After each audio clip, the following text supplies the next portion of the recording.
para ponerles las dos partes siempre en la plataforma. Las fuentes antiguas de la encáustica, de los libros y textos, muchas veces no dan en sí con claridad cuál era la composición específica y precisa de este tipo de pintura.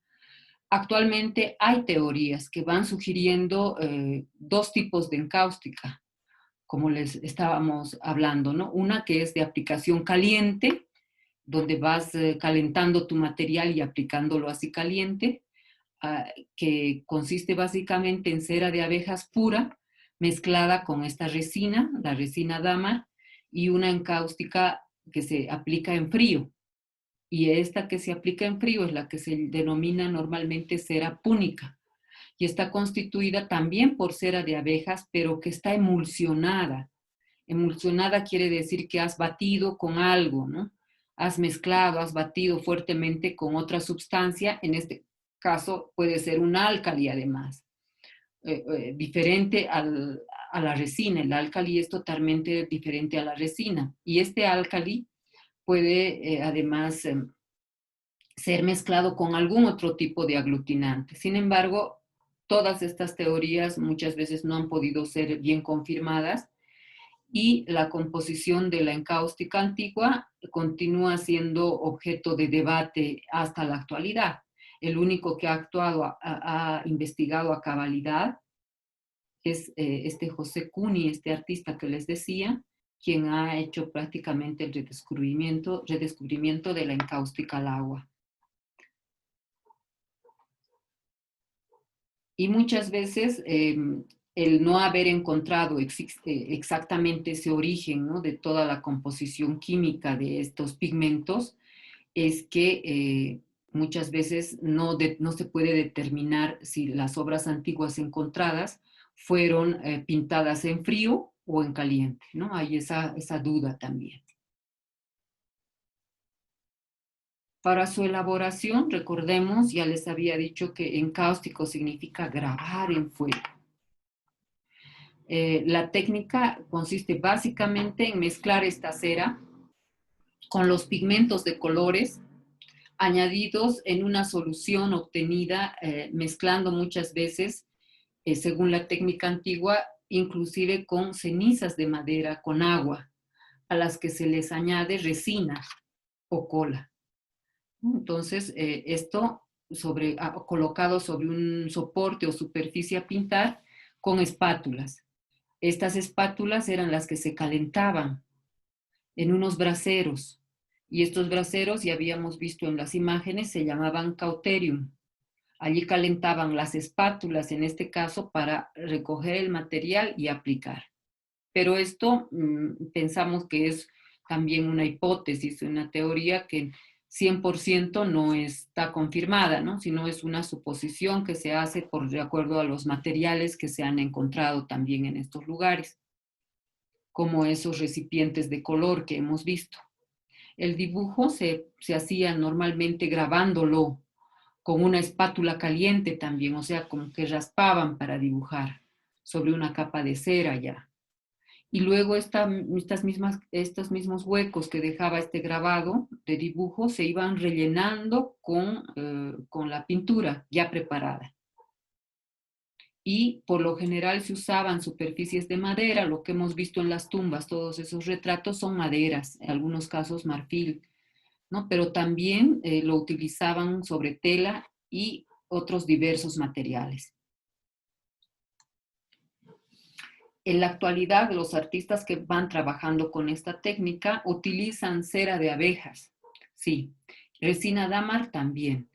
Y esta es su materia base para la preparación de su pintura encáustica. Estos materiales, especialmente la resina, tiene por objeto endurecer la cera, hacerla mucho más resistente y que no sea afectada por agentes externos como rayaduras, rasgaduras, ¿no?, o deterioración muy fácil de la cera.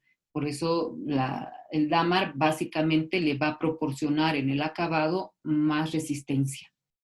También se emplean otro tipo de resinas, como les decía, como la carnauba, resina de parafina, la candelia, el microcristalino. Entonces, como vemos, no solo podemos usar el dámar, sino otro tipo de ceras que, como les he dicho, podemos ir a averiguar ahí en las señoras estas que venden en la Sagárnaga. Ahí yo he visto variedad de estas resinas así en especie de perlitas o piedritas, muchas que te venden como incienso inclusive, y eso podemos experimentar y ver cómo resulta, ¿ya? Pero son resinas de árbol. Eso es en la Santa Cruz, ¿verdad? Sí, exacto, Santa Cruz, sí, sí, exacto, perdón, me equivoqué. Luego, la técnica en caliente, el tipo de cera que nos va a dar el mejor acabado es la cera de abejas, ¿no? La que estamos diciendo. Que sea purificada, inclusive, así previo colado, etcétera, después que se utiliza. Muchas ya vienen purificadas en plaquitas. La llamada cera púnica que hemos visto de los tratados tradicionalistas es una cera asoleada y bien muchas veces colada y purificada, ¿no? Por eso se llama cera púnica.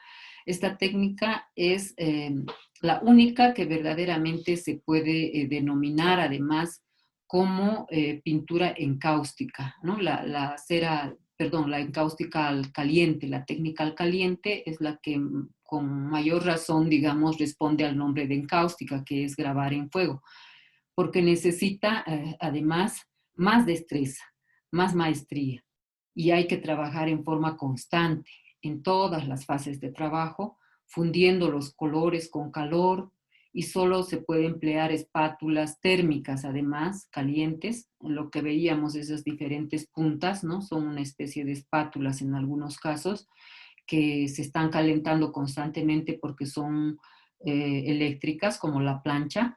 Entonces, eso constantemente está caliente y eso te ayuda a trabajar. Aquí tampoco no existen ese tipo de implementos. Y esto se aplica con ese calor requerido sobre cualquier soporte que uno haya escogido. Los pigmentos se mezclan secos, ¿no? Con la sustancia ya preparada entre la resina y la cera. Una vez preparada, eso ya ahí se mezclan recién los colores. Como han visto en las fotos también, eso se puede guardar así como materia prima, luego calentar y mezclar al momento de usar el color.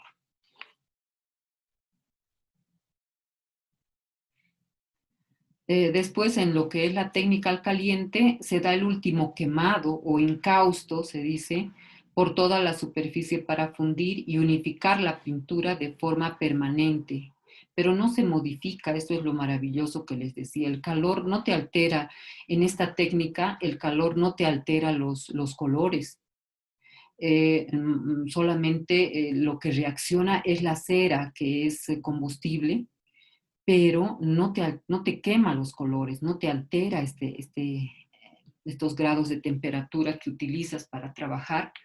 Simplemente te ayuda a fundir superficies, unificar pinturas, sacar los colores de más abajo, etcétera, o fundir simplemente colores de una forma permanente y no produciendo ningún tipo de otra alteración negativa en tu trabajo. Y además, al final, pulir lo que les decía, ¿no? De forma suave, con un trapito de lino, de algodón, para que nos dé ese brillo satinado en el acabado maravilloso. Y una vez todo frío, la obra ya acabada, terminada, ya no sufre absolutamente ningún cambio y puede permanecer así tal cual durante muchas décadas, siglos, ¿no? A través del tiempo. En cuanto a la técnica en frío, muchas veces ha sido fuente de controversia para algunos artistas y también decepción para otros, ¿no? Porque muchas veces no les ha dado el resultado que se ha querido. Se habían propuesto dos tipos de aglutinantes para trabajar en frío. Uno, la cera diluida con aglutinantes que son o disolventes orgánicos, y otra forma, la cera de abejas saponificada con un álcali. Este álcali puede ser sosa, puede ser potasa, puede ser amoníaco. Y a esta también es a esta cera en frío, que tiene su proceso también, es que se le denomina cera púnica. Es precisamente esta sosa, potasa y amoníaco que van a dar a la cera tal vez esa consistencia de que no se seque, ¿no? Y se la pueda mantener fría, directo para utilizar. Luego, también hay otra pintura, la cera encáustica en frío, que se utiliza con pasta de cera y resina. Y solo necesita el fuego para la preparación de la pasta. Una vez preparada la pasta, se aplican los colores en frío utilizando las mismas herramientas que en otras disciplinas pictóricas. Por ejemplo, pinceles, se pueden utilizar rodillos, se pueden usar espátulas, brochas, etc. Ya no usas calor, lo aplicas directamente en frío. Y como diluyente se puede utilizar una solución de pasta de cera y resina con esencia de trementina para disolver un poco tu preparado ya que tienes de pintura. Entonces, esa sería las dos modalidades, podríamos decir. También hay una variación que se puede hacer y aplicar los pigmentos del óleo para hacer esta mezcla, ¿no? Se puede, por ejemplo, utilizar en la mezcla que estamos haciendo de cera con la trementina y la resina, ahí se puede disolver en lugar del pigmento en polvo, utilizar el óleo para disolver, pero tomando en cuenta que sí le va a conferir el color del pigmento del óleo, pero pierde un poco la intensidad a diferencia de los pigmentos puros que se utilizan, pero además el contenido de aceite de lino que tienen los óleos puede afectar el preparado, ¿ya? Sobre todo acelerando un proceso de oxidación en nuestra preparación. Entonces tiene sus desventajas, aunque sí es una forma, digamos, de resolver el pigmento en esta preparación de encáustica. Tal vez muchas veces no sabemos qué cantidad de aceite de linaza tienen los óleos, pero para, digamos, si no tengo pigmento, si necesito este color y voy a aprovechar tengo aquí un violeta, por decirles, ¿no? Óleo violeta y quiero yo mi encáustica violeta, puedo usar, pero antes saco del tubo de pintura el óleo sobre una servilleta, ¿no? Sobre un papel de servilleta grueso de cocina. Lo dejo en reposo ahí un tiempito, unas 2 horas, para que se vaya absorbiendo en el papel la cantidad de aceite que pueda contener el óleo. Y luego esto lo retiro y lo pongo en mi preparación. Tomar en cuenta que el óleo necesita mezclarse muy bien con lo que estamos preparando y que no quede en esa especie de coagulitos mal diluidos en la encáustica que ya estoy preparando, ¿no? Tener ese cuidado.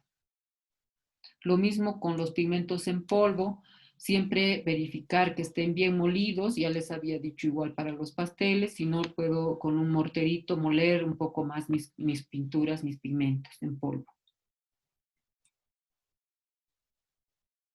Finalmente, ¿no?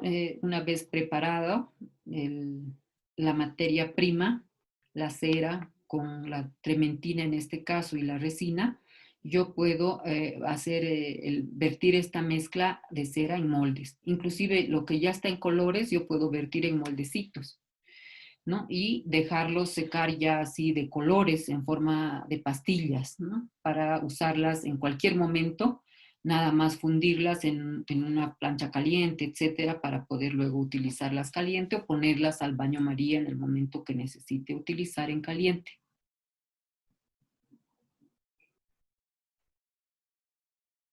Los soportes, cualquier soporte que no sea afectado por las altas temperaturas o el fuego, porque muchas veces se logra encender cuando estás trabajando por la combustibilidad de la misma cera, pero inmediatamente se apaga, ¿no? Ese rato.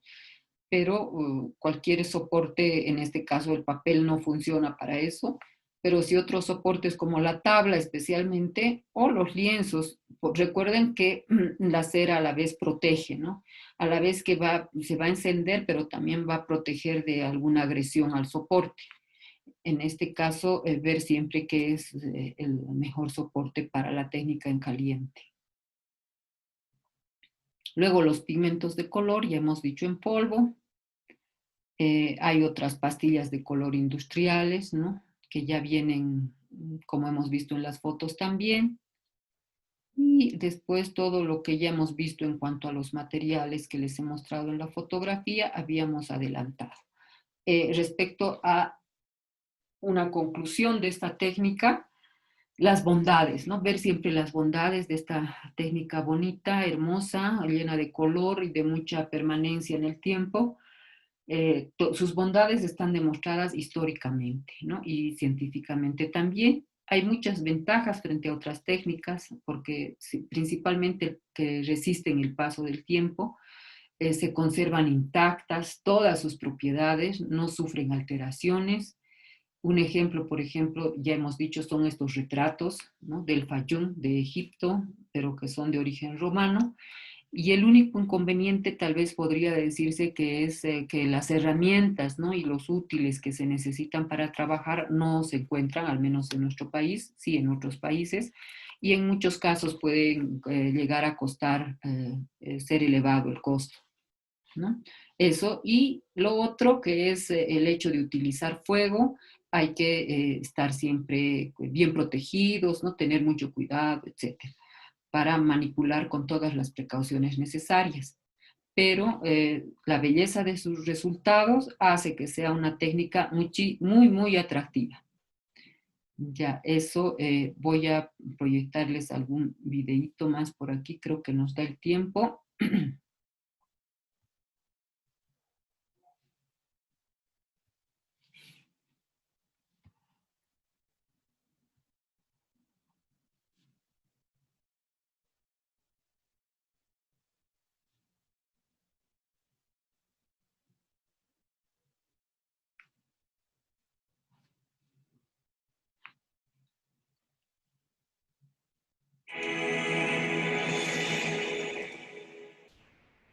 No estoy compartiendo un ratito.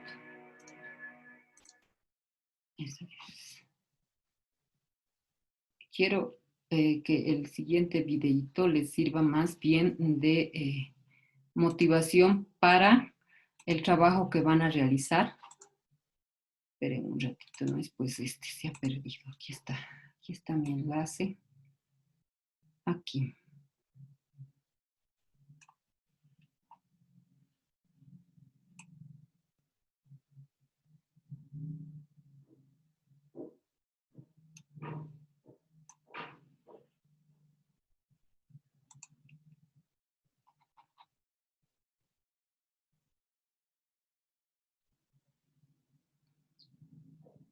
Está un poco lento, no me entra.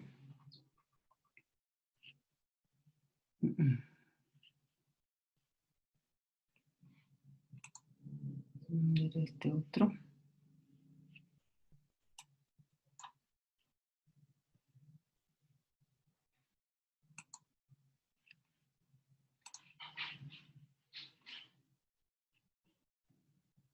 No, no quiere entrar.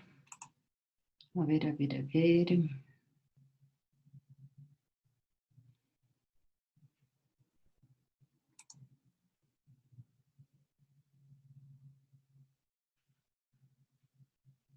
No, se entra a otra página, no sé qué pasa. Bien raro, a veces ocurre, creo, ¿no? Se está yendo a otra página.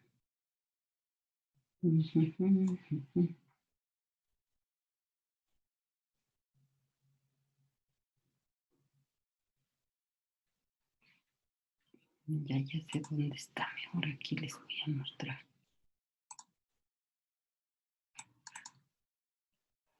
Aquí está.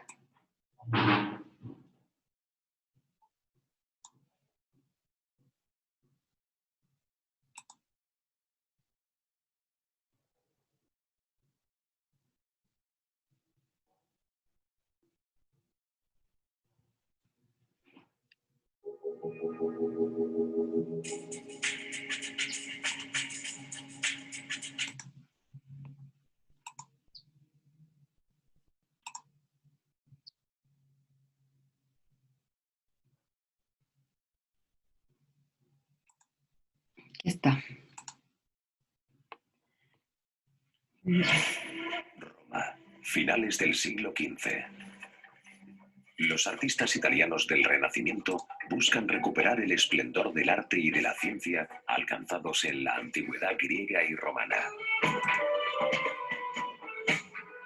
De manera casual, se descubren en Roma las pinturas murales de la Domus Aurea, el palacio del emperador Nerón.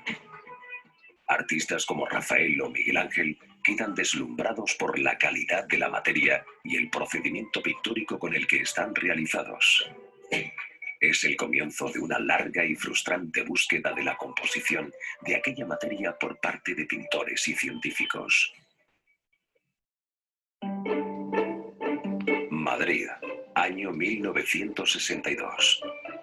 5 siglos después, el pintor José Cuní, con una gran formación y experiencia en la pintura al fresco, consigue lo que Leonardo da Vinci no alcanzó: redescubrir la fórmula de la materia pictórica utilizada en la antigüedad clásica. Tras años de investigación, desarrolla la formulación de una pintura a base de cera de abejas que es soluble en agua. Una formulación que permite reproducir fielmente los rasgos de ejecución de los murales de la Grecia y Roma antiguas.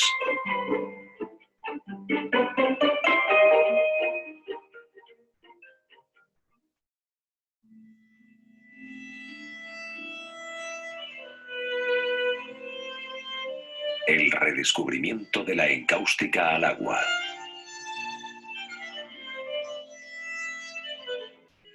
Cuando los pintores renacentistas observaron los murales de la Roma clásica, quedaron fascinados por la brillantez del colorido, la estabilidad de las pinceladas gruesas y la cantidad de recursos plásticos que posibilitaba aquella materia desconocida para ellos.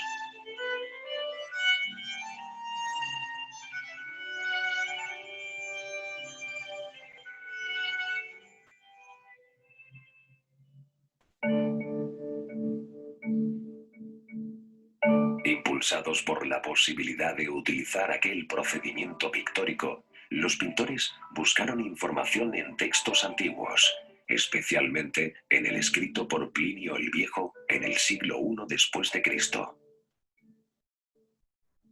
Aquellos textos informaban de que los artistas griegos y romanos utilizaban una pintura a base de cera de abejas, a la que llamaban encáustica o simplemente cera, y que se utilizaba para pintar en cualquier tipo de soporte.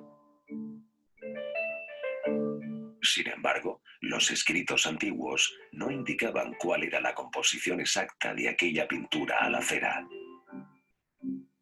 Parecía técnicamente inviable que los murales romanos hubieran sido pintados con ceras calientes, porque esta pintura solidifica en pocos segundos y no permite trabajar grandes superficies con pinceladas amplias y diluidas como se observa en ellos.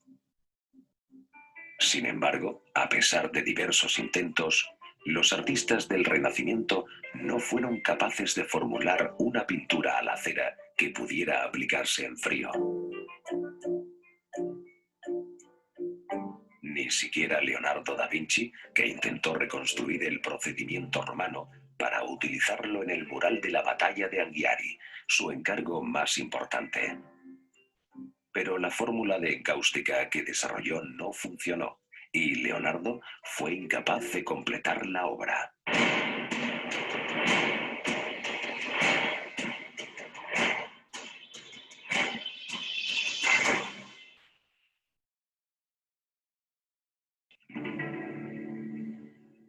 Impulsados por los descubrimientos de Pompeya y Herculano y sus excepcionales pinturas murales, los experimentos para reconstruir la composición de la encáustica alcanzaron su punto álgido a partir de la segunda mitad del siglo XVIII.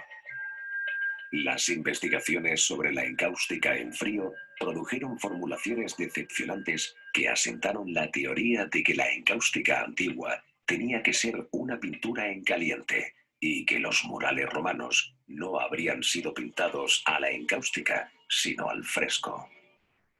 Todo ello, a pesar de los concluyentes argumentos en contra de esta teoría, como la ausencia de las características juntas de los murales al fresco o la presencia de pigmentos que se degradan con la cal fresca.